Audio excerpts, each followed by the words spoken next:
జీవిత పరీక్షలు, శ్రమలు.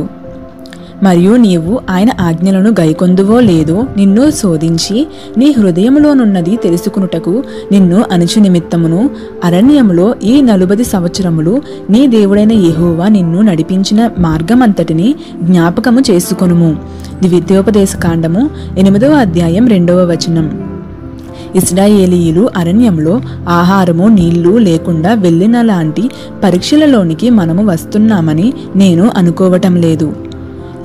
అలాంటి పరీక్ష ఇంతవరకు మనము ఎదుర్కొనలేదు. యేసు కొరకు ఎలాంటి కష్టమునైనా అనుభవించవలసి వచ్చినప్పుడు స్తుతితో కూడిన హృదయమును కలిగి ఉండుట మనము నేర్చుకోవాలి.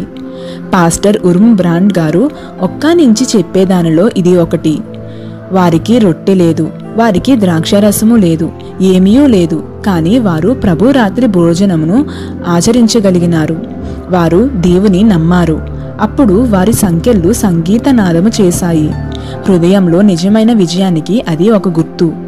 ప్రకృతి సంబంధుడైన మనుషుడు సంకెళ్లతో సంగీతనాదము చేయాలని అనుకోడు. కానీ ప్రపంచంలో కొన్ని చోట్ల మన సహోదర సహోదరీలు ఈ అనుభవాన్ని కలిగి ఉన్నారు.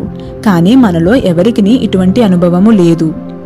ఆయన నిన్ను అణచి నీకు ఆకలి కలుగచేసి నీవే గాని నీ పితరులే గాని ఎన్నడూ ఎరుగని మన్నాతో నిన్ను పోషించెను. తెల్లవారు వరకు ఇశ్రాయేలీయులకు ఎలాంటి ఆహారం ఉంటుందో వారికి తెలియని అసాధారణ పరిస్థితి. దేవుడు వారికి ఏమి నేర్పించాలనుకుంటున్నాడు? మన్నాతో మాత్రమే మీరు జీవించరు గాని నా మాట వలన జీవిస్తారు. నేను ఆజ్ఞాపించగానే మీకు మన్నా దొరుకుతుంది. ఎంత ఆశ్చర్యకరము! మనము ఇలాంటి పరీక్షను ఎరుగము.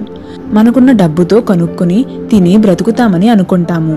కొన్నిసార్లు మనకు పాఠము నేర్పించడానికి కఠినమైన మార్గము వెంబడి తీసుకుని వెళ్తాడు.